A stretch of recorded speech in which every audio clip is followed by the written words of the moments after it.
Hey everybody, it's just Eli of Art of Eli, and I just watched a Blu-ray recently, the Batman Death in the Family. It's based on an old comic book series from the 1980s. If y'all don't know, I'm sure most of you do. At this point, everybody knows comics. But the interesting thing about this movie was I ended up liking it more than I thought I would. Little backstory about myself. See what I'm gonna draw a little special picture here. I originally was got into Batman because of the animated series. That was a show that really got me interested in comics. So I'm a huge Batman fan. I could talk about the character, pretty much why I like him, which is pretty unconventional of why other people like him. But at the same time, everyone has their reasons. But anyway, point being, I remember reading Death in the Family when I was a kid. I didn't know at the time, I just got into comics too much about the Robins and all that. Everyone knew Dick Grayson was Robin. I guess it's like common knowledge, because there was Burt Ward on the TV show and all that stuff. But so I didn't know too much about at the time Jason Todd, that he was the Robin that Batman took in after. So there's different. I think there's two origins, and he was blonde in one point, and he had dark hair in another one. But anyway, what was interesting about Jason was he got a little unruly. He got a little on Batman's nerves, and I guess he got on the reader's nerves too at that point. Where Dick Grayson was definitely more of the, I don't want to say Boy Scout. He was well balanced. My brother Matthew, who I do popping out with, he definitely embodies that balance. So that's why Matthew loves Nightwing, who was Robin once upon a time, and he grew up. But with Jason kind of, what's the old saying? Dance to the beat of his own drum. And he ended up kind of disobeying Batman left and right. So I guess, I don't know if people complain. Back in the day, there were letters, not email addresses and all that stuff. This is, we're going back to 80s, kids. But DC Comics ended up putting a 800 number out. And so there was a storyline where poor Jason got in trouble, got kind of in the Joker's way. There's a little more to it, but could always do that in another time. But he kind of got in the Joker's way, and Joker caught him. And long story short, see what I'm drawing here is kind of a little interpretation of poor Jason. You see, he doesn't look too happy. A couple bruises, cuts, stuff like that. Joker kind of beat him to death with a crowbar. So poor Jason was on death's door. Now the funny thing about that was that they gave us, I was still pretty young, so I didn't make the phone call. Don't know what I would have done at the time. But the option was kill him. Have Joker just, because at the end, after Joker kind of did a number on his face with a crowbar, he kind of, in his body, Joker kind of blew him up after.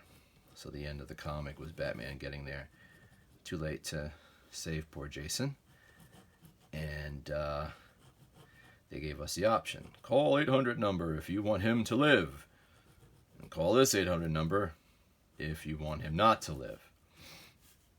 So I guess around that time, a lot more people were not too fond of poor Todd here, and he got prominently at the time killed.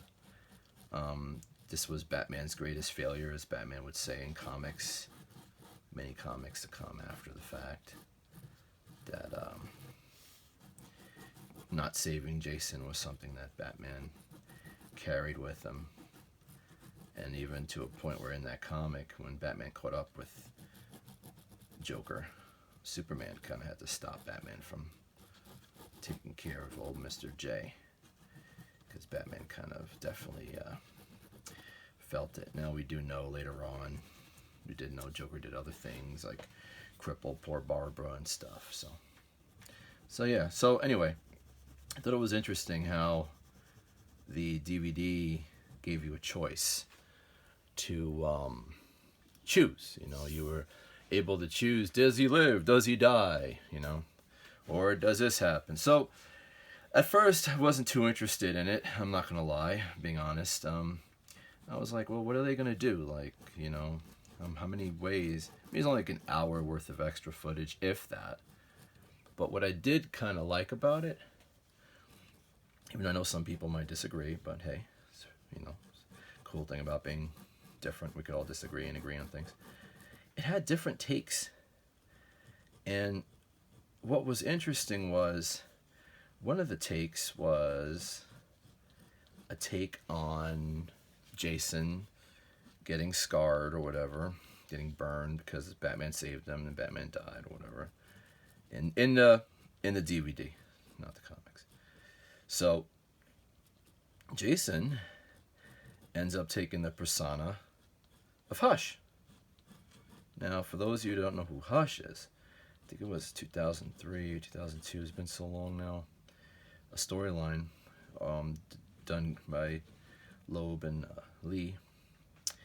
And in the storyline, it was Batman being pretty much manipulated by someone. We didn't know who it was at the time. They gave us a lot of red herrings, they say. Even the animated Hush wasn't that bad. I actually liked it. Some people didn't, but I kind of dug it. Riddler was all buffed out like he was when Bane kind of, in the comics, Bane pumped Riddler with, what do you call it? About to say super soldier serum. Venom. And he became really big. So in the Hush movie, they had Riddler huge. But anyway, going back to this. So there was one scene in the comic where Batman goes to a grave of Jason Todd. And oddly enough, he ends up saying that the grave was robbed, that somebody took Jason's body, what seemed like it. So of course Batman was distraught, freaking out, angry, and guess who shows up? We had Hush. So he had the mask just like this, kind of like bandages, like the Mummy almost. And he had like in that comic, he had the face of Jason Todd with just gray hairs. And turns out, so Batman thought it was Jason came back from the dead. So Batman's trying to reason with the kid, and obviously Jason wasn't having it, or so we thought it was Jason. Turns out it was Clayface. That was Jason. And here's a little fun fact. Around that time period, that was the time Marvel was doing their return of the Winter Soldier, who they weren't telling us who it was. I kind of figured it out. I thought it was interesting, like they kind of like, Jason was coming back from the dead-ish, because it wasn't really him. And we had Bucky, you know? So Winter Soldier was Bucky, as we know from the movies and the comics. So what was kind of cool was, in the animated one, we had Jason Todd as Hush. So I thought that was interesting. I mean, yeah, I know some people, it's kind of cheesy. I know, but like, you know, DC's done pretty cool Elseworld stories. So, I mean, like I said, it was only a short too, so it kind of ended with what it was. It wasn't trying to be anything too complicated. It just would end like, you know. So it was kind of cool to see Jason as, as Hush. So there was another version. Now this one I think they went a little with the liberties. This version was, I believe, in Kingdom Come, he was called Red Robin. Anyway, not like that, but he was called Red Robin. And Red Robin, I guess, was like the Batman kind of, or he was still a vigilante. Now, I don't know too much about Red Robin. I'm not going to lie to you. All I know is originally he was Dick Grayson. And then they turned him into like Space Ghost. Anyway, or Batman the Animated Series, where I drew him. Old habits die hard. They said he was Jason Todd later on, I guess, that was him. So in this one, Jason becomes kind of like a Punisher. Like there was a scene where he fought a couple police officers after he put a knife in the Joker's eye, getting revenge for Bruce getting killed. I won't say too much. Another thing about this, it was so violent. I'm not gonna lie, kind of liked it more. Like, that's pretty awesome. It's pretty violent. It's a different take. I mean, in the end, it was short, so it wasn't really offensive. Because in the end, it's like, oh, it's only a few minutes, so who cares? But anyway, see, it was a really violent scene at a diner. Jason beat up a couple cops after killing Mr. J. And the cool thing was that he had this costume that was really only used in Kingdom Come.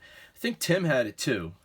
My brother Joshua was really big on Tim. I think Tim Drake actually took this persona. I think he's still called Red Robin, but the costume's different. I don't know if he had this in the Batman run where Bruce died.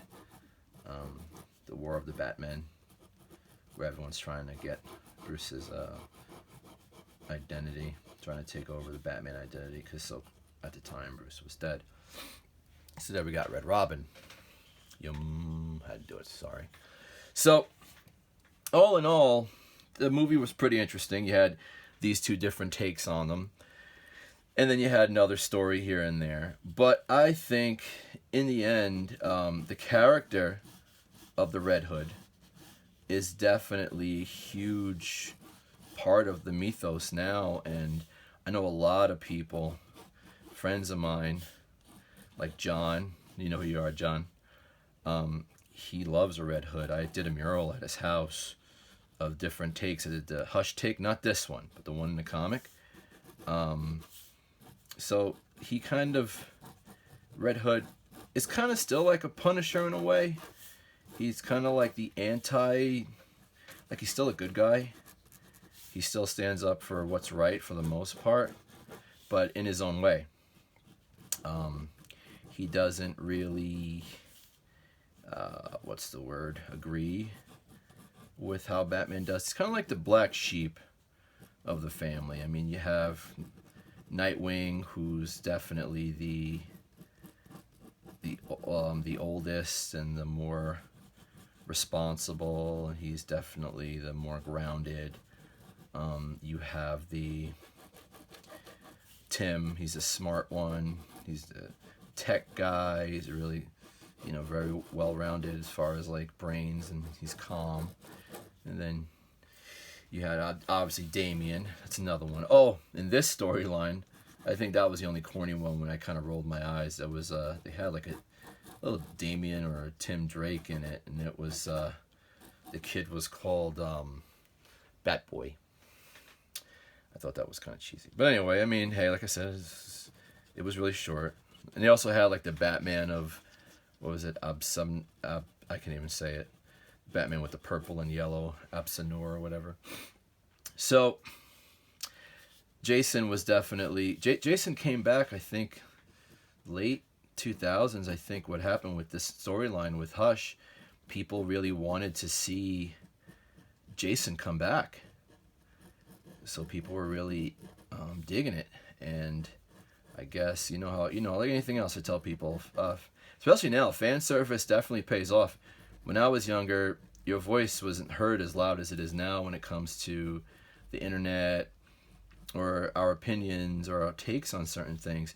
I think it's kind of cool. I mean, we get a chance to share with the world how we feel. Now, obviously, it's opinions. These are all fake characters. Nothing's factual. We take things as we take them, especially with movies. But it's kind of cool to have that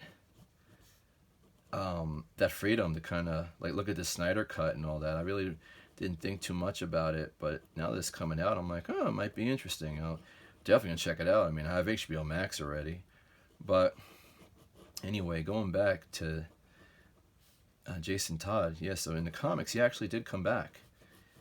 It was like through like an Infinity Crisis type situation, and he didn't die, and Raish and Talia brought him back, and so Batman got a chance to kind of. Oh, it was Under the Red Hood was actual. I forgot to mention that. Under the Red Hood was the actual storyline of this here. And the animation was really good. I mean, I liked it. I mean, it wasn't Mark Hamill or I think Kevin Conroy was in it. It wasn't our animated series Batman and Joker, but it definitely it was good for what it was. I mean, the animation was nice. It was voiced by Sam, the guy that plays Dean, Supernatural.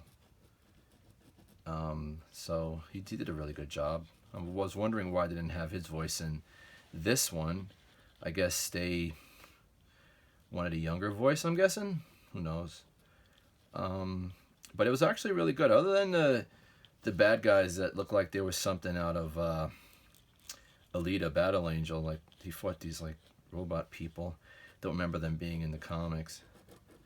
And they had Amazo in it in the beginning, which was kind of cool. And it was cool seeing Amazo, the robot. And Nightwing and Batman fought it. Nightwing was voiced by Mr. Dookie Howser. And How I Met Your Mother, Neil Patrick Harris. He did a good Nightwing. I think he did it twice in the, if I'm not mistaken, he did it twice in the DC movies. So it was, and then this guy was voiced by, I keep forgetting his name. He does the voice of Bender. He did pretty good. I mean, he made Joker sound raspy, creepy, and even in this, Joker's a little huskier. Like, he's got more built to him. He's not the scrawny. This Joker had like a really formed chin, and like he could take a hit. I guess if Batman's beating the hell out of you, you're gonna need to have a pretty thick chin, you know, like maybe not that thick. Let me trim it down a little bit. A chin that can definitely take a hit from the Dark Knight himself. So Joker and any Joker had this really, you know what, kind of think I channeled my inner Mark Hamill on this one. He looks like kind of a cross between the two. But this was definitely something you could check out. I mean, I would say if you have HBO Max, you probably have Under the Red Hood at some point. But see, I got this really cool way to kind of get the grays out. Kind of get the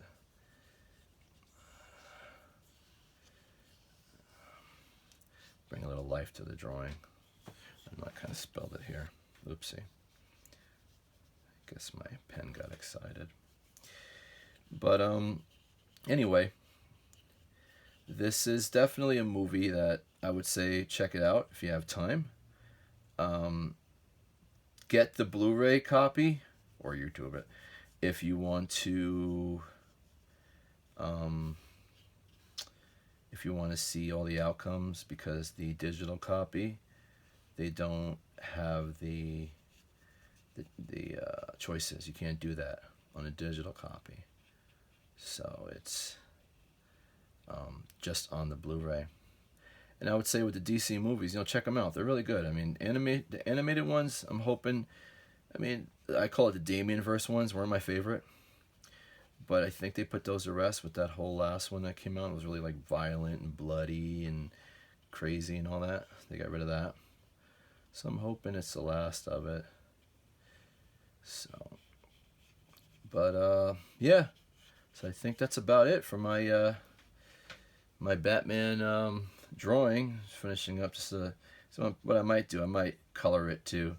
I'm just putting down the grays. I might marker it or give it away to one of my students. If anyone's interested, let me know. So on that, we'll tell everybody, thanks for giving me a little bit of your time to listen to my ranting, watch a little bit of my sketching, and hope everybody has a great new year, and encourage one another and each other. Take care, everybody. Bye-bye.